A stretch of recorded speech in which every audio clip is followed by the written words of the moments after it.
அனைவருக்கும் வணக்கம். சுப மாரிமுத்து திருப்பூரிலிருந்து இந்த பதிவு உங்களுக்காக. இன்னைக்கு ஒரு அற்புதமான ஒரு விஷயத்தை இன்னைக்கு நம்ம இந்த பதிவில் பார்க்க போறோம். உங்களுடைய ஜாதகத்துல உத்தர நட்சத்திரத்தில் பிறந்தவர்களுக்கு இன்னைக்கு ஒரு அற்புதமான ஒரு விஷயத்தை இன்னைக்கு கொடுக்க போறேன். இந்த உத்தர நட்சத்திரத்தினுடைய குணங்கள் எப்படி இருக்குன்னு நீங்க பார்த்திருக்கீங்களா? நான் நிறைய சொல்ல விருப்பம் இல்லை, அதெல்லாம் பின்னாடி சொல்லுவோம்.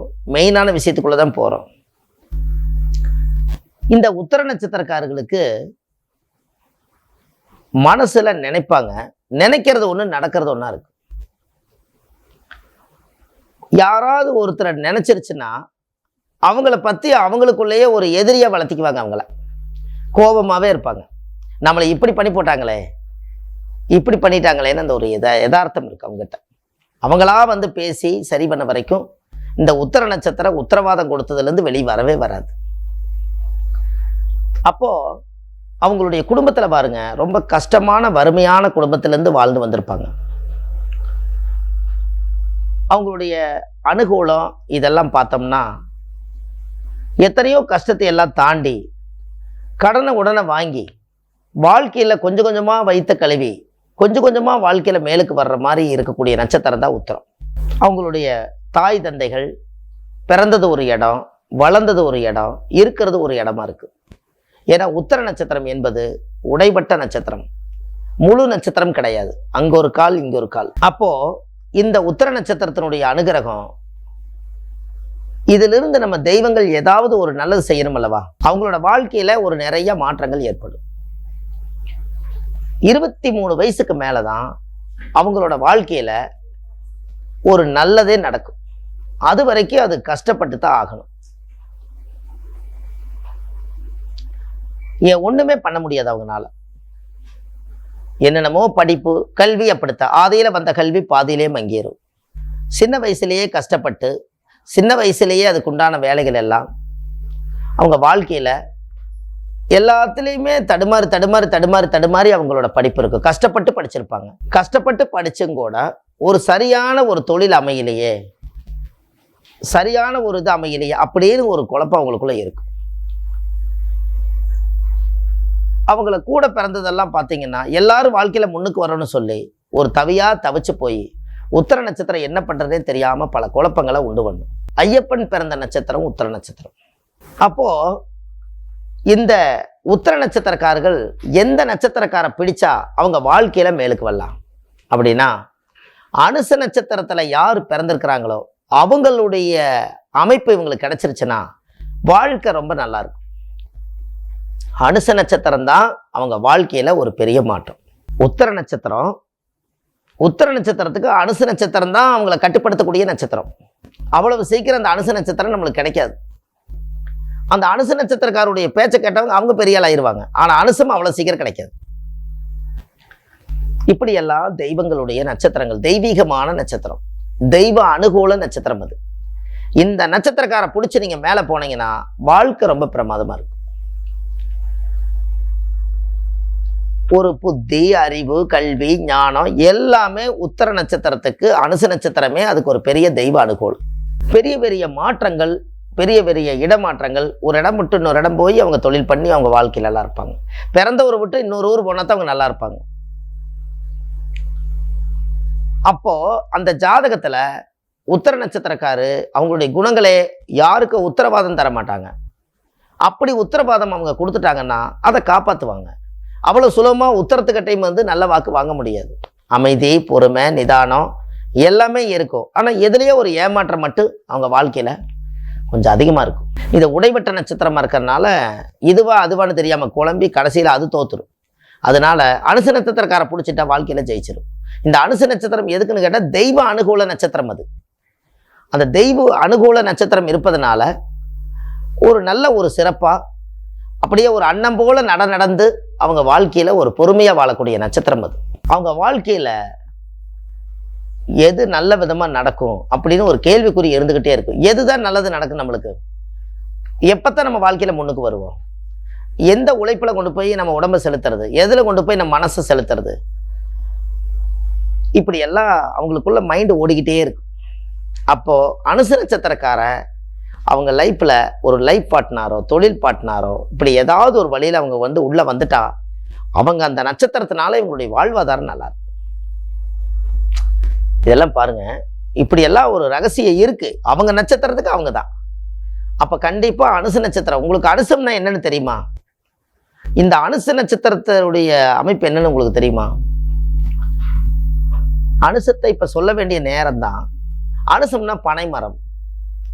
இந்த பனை நொங்கு சாப்பிட்றது, தெளுவு சாப்பிட்றது, நொங்கு சாப்பிட்றது, அந்த பனை மரத்திலிருந்து வரக்கூடிய விசிறி எடுத்து டெய்லி வீசுறது, இதெல்லாம் ஒரு காலத்தில் சாப்பிட்டு பார்த்தாங்க பார்த்தீங்களா? இதெல்லாம் உத்திர நட்சத்திரக்கார பண்ண டெவலப் ஆயிடுவாங்க.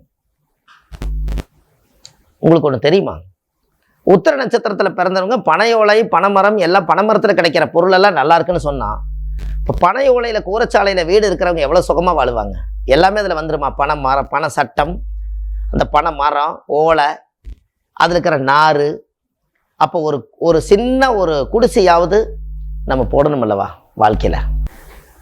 அப்போது அந்த ஒரு விசிறியாவது ஒன்று வாங்கி அவங்க வீட்டில் வச்சுருந்தா இன்னும் நல்லாயிருக்கும். உங்களுக்கு ஒன்று தெரியுமா? அனுச நட்சத்திரம்னா பனைமரம்னு சொல்லிட்டேன். இந்த ராமேஸ்வரம், திருச்செந்தூர் சைடெல்லாம் போய் பார்த்தீங்கன்னா பனைமரம் நிறைய வச்சுருப்பாங்க முன்னோர்கள். இது எதுக்கு வச்சுக்கிறாங்கன்னு யாராவது தெரியுமா?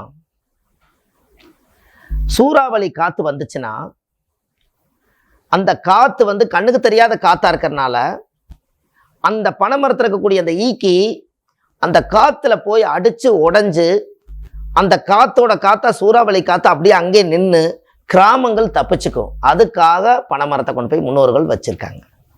இது எவ்வளோ பெரிய விஷயம்! இது எல்லாரும் தென்னை மரம் தானே வைப்பாங்க, தேங்காய் காய்க்குது டெய்லி சாப்பிட்லாம் அப்படின்னு நினைக்கல.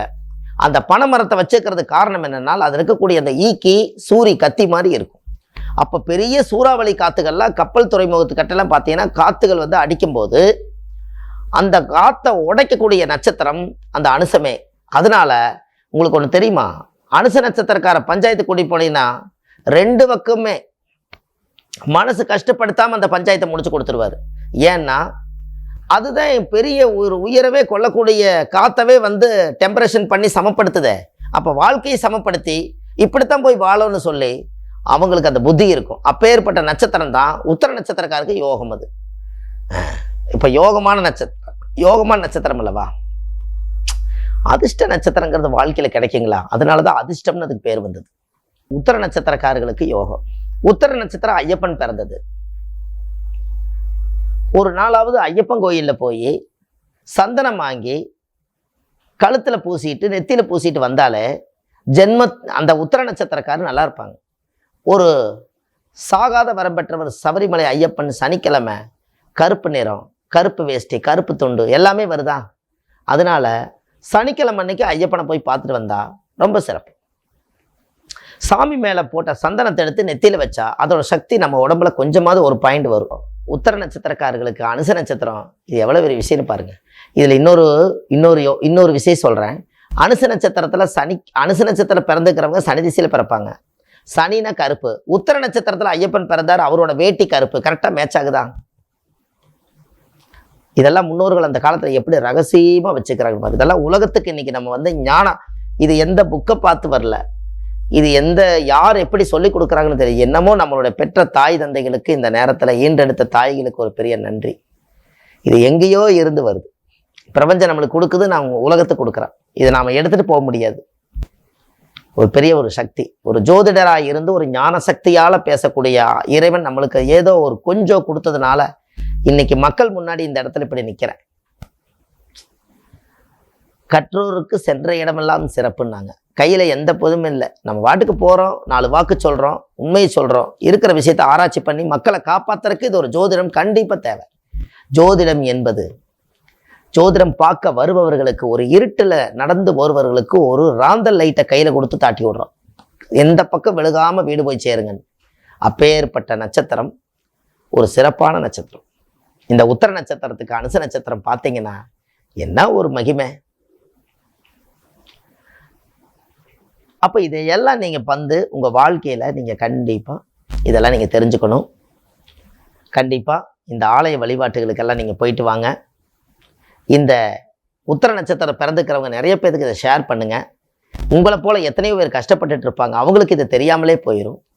அதனால் கண்டிப்பாக உங்கள் வாழ்க்கையில் நல்லதே நடக்கும் என்று சொல்லி ஆன்லைன்லேயே நம்ம ஜாதகம் பார்க்குறோம். கீழே போயிட்டு இருக்கிற நம்பருக்கு நீங்கள் கால் பண்ணிங்கன்னா முன்பதிவு செய்துக்கலாம். அதுக்கப்புறம் நீங்கள் ஜாதகத்தை அனுப்பிச்சி வச்சிங்கன்னா இதெல்லாம் கண்டுபிடிச்சி உங்களுக்கு என்னென்ன நட்சத்திரங்கள் எல்லாம் பொருந்தும், நீங்கள் எப்படி வாழணும், உங்கள் ஜாதகத்தினுடைய பூர்வ ஜென்மத்தினுடைய கர்மா என்ன, நீங்கள் எதற்காக இந்த உலகத்தில் பிறந்தீங்க, எதை அடைய போகிறீங்க, எது இழக்க போகிறீங்க, இனிமேல் அதை தக்க வச்சுக்கிறதுக்கு என்ன வழி, இந்த ஜாதகத்தை ஒன்றி வாழ்ந்து இந்த காலத்தை நம்ம எப்போ இந்த பூமியில் முடிக்க போகிறோம், அது வரைக்கும் ஆன்லைன்லேயே உங்களுக்கு ஜாதகம் பார்த்து சொல்கிறோம்.